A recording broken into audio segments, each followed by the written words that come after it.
In the mountain biking world, there isn't a ton of controversy. For the most part, it's just about getting out and enjoying the trails in the way that works best for you and your riding style. Now, some will argue the merits of flats versus clipless, or best wheel size with a variety of opinions, or the best gear setup. But again, the vast majority of riders are accepting of whatever other riders choose to ride or their preferred style. That is, until it comes to e-bikes, a topic that mountain bikers just cannot agree on.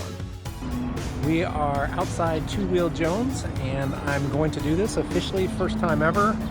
I'm gonna see if I can add to some of the controversy around e-bikes. I'm gonna give this a shot. First time riding an e-bike.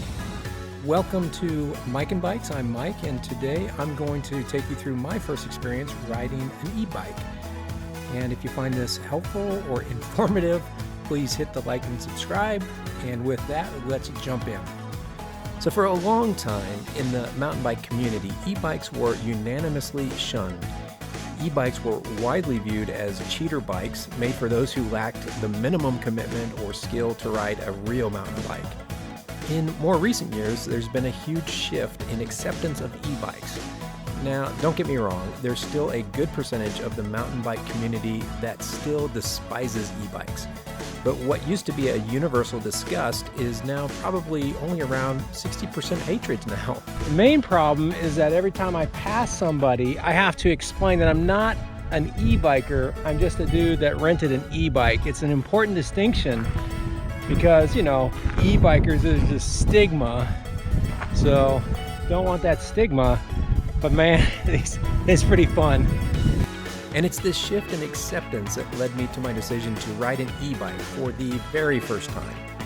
So this is my experience with my first e-bike. I'll provide a couple of tips for those thinking about giving e-bikes a try, my overall impression of e-bikes, and whether this experience has changed my level of acceptance.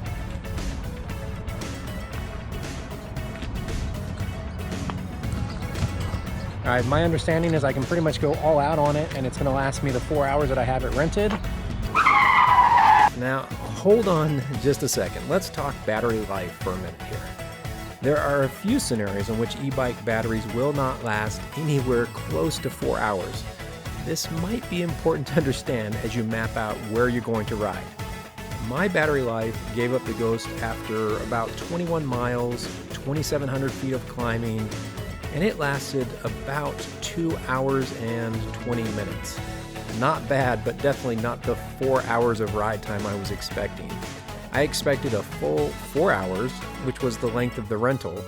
So given the route I had selected, which had a lot of climbing, and my riding style, which was perhaps more aggressive than some, I needed to run in the Eco or Tour mode if I really wanted my battery to last 4 hours. Something that I didn't understand when I rented the bike. So using 20/20 hindsight, if I rent another bike, I will definitely shuttle the bike to the trailhead rather than waste battery riding to the trailhead. I would park at the bottom of a fun trail, so when the battery is done, I can simply ride downhill back to the car, and I would have inquired about taking a battery charger with me. In fact, if I was going to do a full day rental, like an 8-hour rental, I would only do that if I could take a battery charger with me. The only way for the battery to last 8 hours is if you're in Eco mode and if you limit your climbing, and then what's the point of an e-bike?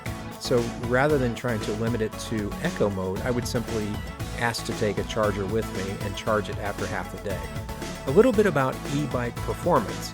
Uphills are really where you get your money's worth with e-bikes. The bike takes the hill out of the equation, and the climb really becomes more similar to riding a flat. While this creates a fun experience, it does take a bit of getting used to, especially on the switchbacks. Under my own power, I'm really pretty precise with when I power through and knowing just when to shift my weight and make a turn on a switchback, whereas with the e-bike and having consistent power throughout the turn, switchbacks are treated just kind of like flats, and you have to be especially careful not to take the turns too quickly and wash out a front tire. It's not bad, it just takes a little time to get adjusted to. On the downhills, I actually missed my non-electric bike. I'm sure I would eventually adjust to the weight of an e-bike, which does have a really low center of gravity and keeps the bike very stable, but I like the nimbleness. that comes with a lighter bike. And on my first day on the e-bike, I just wasn't really able to get comfortable with the downhills on the e-bike and hit a few jumps, but wasn't really comfortable with hitting jumps on the e-bike either. Again, after one day, which is maybe expected.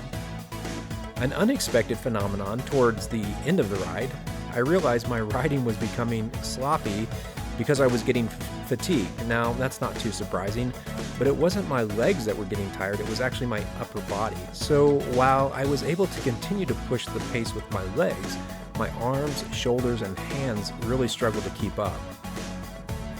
So what's my opinion of e-bikes now that I've actually ridden one? Well, first of all, they allow you to spend the same amount of time on the trails that you normally do, but you can see double the amount of trails, and I think that's pretty cool. Rather than hit a jump line 2 or 3 times, you can expect to hit it 4 or 6 times. And rather than having to pick just one cool trail to experience, you can pick a few. So with similar effort, you get to experience a lot more trails. And I can appreciate that. Now, what I can't really agree with is people who say that you burn as many calories on an e-bike. In order for you to burn the same amount of calories, you would have to be really consistent about pushing yourself as much as you do on a regular bike. And I actually found that frequently I had to hold back a little because the e-bike was so fast that on some of the trails that were loose, I didn't want to go full out on them. Now, maybe with the right trails, you can burn more calories, I don't know. But regardless, you would have to be really disciplined about pushing when you didn't, need to. Thirdly, an e-bike provides more people with access to difficult trails. And I think this is where some of the conflict can come in. Trails that were once limited to people who had to commit to mountain biking can now be accessed by anyone who's willing to put down the cash for an e-bike. And I think this lends itself to more people on the trail, which can lead to more conflict, which sort of leads into my next point. Having ridden an e-bike, I feel like e-bikers have an added responsibility to give the right-of-way to non-e-bikers. Listen, if your bike gives you the ability to make hills feel like flats, you might have to just wait for that dude who is suffering up the climb until there's a really good spot for him to pull out. Overall, if you haven't ridden an e-bike, you're thinking about giving it a try, 100% go rent one. Even if you're like me and at the end of the day you still prefer non-e-bikes, I have to admit that they're a lot of fun. Maybe it'll allow you to see a new trail or find a better line for a familiar trail. Or maybe it will just give you the ability to speak from experience as you hate on e-bikers. And you don't have to tell anyone that you really had fun on it. So that was my experience on an e-bike. Hope you found it helpful. Regardless of what you ride, get out there and have fun, and we will see you on the trails.